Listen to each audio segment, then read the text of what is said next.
little bit because I'm glad Norm Anderson's here because he knows all my stories. But to be honest with you, I couldn't really walk down my street. I live near Shamrock in Hurstview. When I was a little kid, it was that bad. A lot of drugs, a lot of thefts, a lot of violence back then. And not just back then. When I was AD here, I was at Atlantic Director at Dory High School during these years. The CHP and stuff was going down on the low end because that's when the blacks and the Mexicans were murdering each other. And we had Brandon Lee. He got murdered. He was a student here at Doherty High School, African American. And I went to school with his dad, Willie Lee. He was the biggest, baddest dude at Maxwell. I tell Norm this.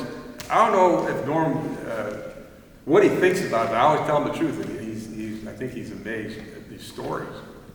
But these are true stories. I'm not making stuff up. But my dad never said anything about prejudice or anything. My mom, I will say about my mom, she would call black people colored.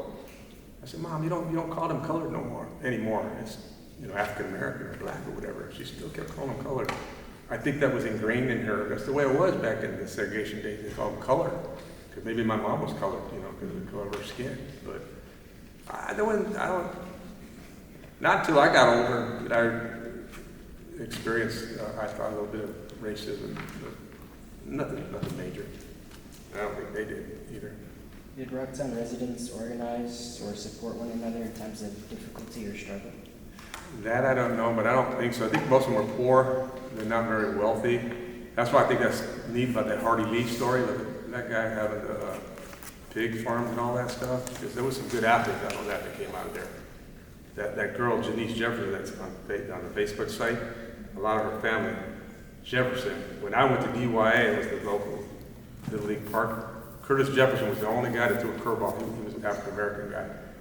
I think he's dead now, to be honest. I'm not trying to, I think he's not alive anymore because his brother, Rodney Jefferson, he's a big shout out in Doherty circles. But anyway, a lot of good athletes. So they had to, I think they had to be good athletes. I don't think a lot of them became doctors or scientists or anything, Did your family witness changes in Rocktown over time? That's a great question. I don't know.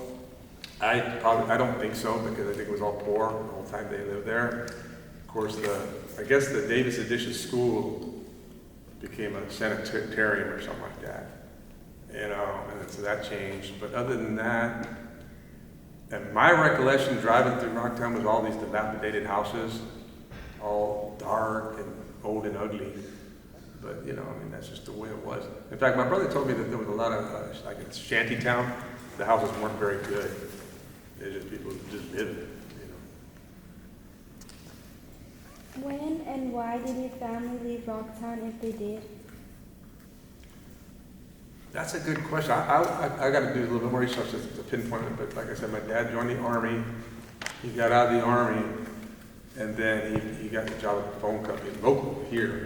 So then of course he moved out. He couldn't live in Rocktown anymore. But a lot of my relatives stayed here in Doherty. So I told you I have 20 aunts and uncles. Maybe 10 aunts and uncles on my Velasco side, 10 aunts, I have 20 total, and most of them stayed around here. So you guys ever heard of the Cardona family or the Velasco family? Or the Valenzuela family? They're the ones that ran the boxing club, Victor Valenzuela. Oh. He's trained 2 world champion boxers. I've heard of him before. Yeah, they're big time. That's all my family. How did leaving Rocktown affect your family? How did leaving Rocktown affect my family?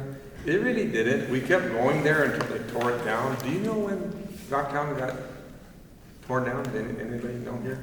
Like what year? Yeah, in the early 1970s, we found when they were building the freeways, the 210 and 605, they forced out a lot of the residents. Yeah, so early, that makes sense, because like I said, I was born in 1964, so I was like 5, 6, 7 years old when they started tearing down Rocktown. I remember it though, but I wish there was others here that have better remembrances of these questions you're asking. How do you Real quick? Sorry. You're doing great. We're just going to that was 30 minutes. Yeah, good. So we're going to take a little break and stretch. Yeah, you're doing great.